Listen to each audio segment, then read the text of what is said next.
ನಮಸ್ಕಾರ ವೀಕ್ಷಕರೇ.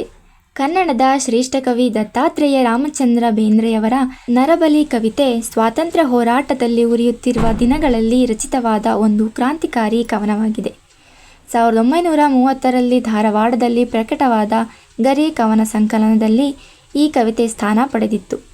ಬ್ರಿಟಿಷರ ದಮನಕಾರಿ ಆಡಳಿತವನ್ನು ತೀವ್ರವಾಗಿ ಖಂಡಿಸಿದ ಈ ಕವನವು ದೇಶಭಕ್ತಿಯ ಕಿಡಿಯನ್ನು ಜನಮನಗಳಲ್ಲಿ ಹೊತ್ತಿಸುವಲ್ಲಿ ಪ್ರಮುಖ ಪಾತ್ರ ವಹಿಸಿತು. ಕವಿತೆಯಲ್ಲಿನ ಪ್ರಬಲ ರಾಷ್ಟ್ರಭಕ್ತಿ ಮತ್ತು ಬ್ರಿಟಿಷ್ ಆಡಳಿತದ ವಿರುದ್ಧದ ಸಂದೇಶವನ್ನು ಗಮನಿಸಿದ ಆಂಗ್ಲ ಸರ್ಕಾರ ಇದನ್ನು ರಾಜದ್ರೋಹಾತ್ಮಕ ಹಾಗೂ ಪ್ರಚೋದನಾಕಾರಿ ಕೃತಿ ಎಂದು ಪರಿಗಣಿಸಿತು. ಇದರ ಪರಿಣಾಮವಾಗಿ 1932ರಿಂದ 1933ರ ಅವಧಿಯಲ್ಲಿ ಬೇಂದ್ರೆಯವರನ್ನು ಬಂಧಿಸಿ ಬೆಳಗಾವಿಯ ಹಿಂಡಲಗ ಜೈಲಿಗೆ ಕಳುಹಿಸಲಾಯಿತು.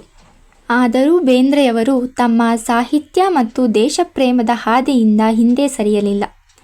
ಸ್ವಾತಂತ್ರ್ಯ ಹೋರಾಟದ ಇತಿಹಾಸದಲ್ಲಿ ನರಬಲಿ ಕವಿತೆ ಕೇವಲ ಒಂದು ಸಾಹಿತ್ಯ ಕೃತಿಯಲ್ಲ, ಅದು ದೇಶಭಕ್ತಿಯ ಜ್ವಾಲೆಯನ್ನು ಪ್ರಜ್ವಲಿಸಿದ ಕ್ರಾಂತಿಕಾರಿ ಧ್ವನಿಯಾಗಿ ಇಂದಿಗೂ ಸ್ಮರಿಸಲ್ಪಡುತ್ತದೆ.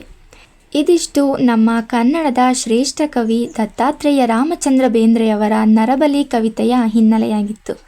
ಇದೇ ರೀತಿಯ ಸುದ್ದಿಗಳಿಗಾಗಿ ನಮ್ಮ ಚಾಲುಕ್ಯ ಟಿವಿಯನ್ನು ಸಬ್ಸ್ಕ್ರೈಬ್ ಮಾಡಿ. Thank you for watching.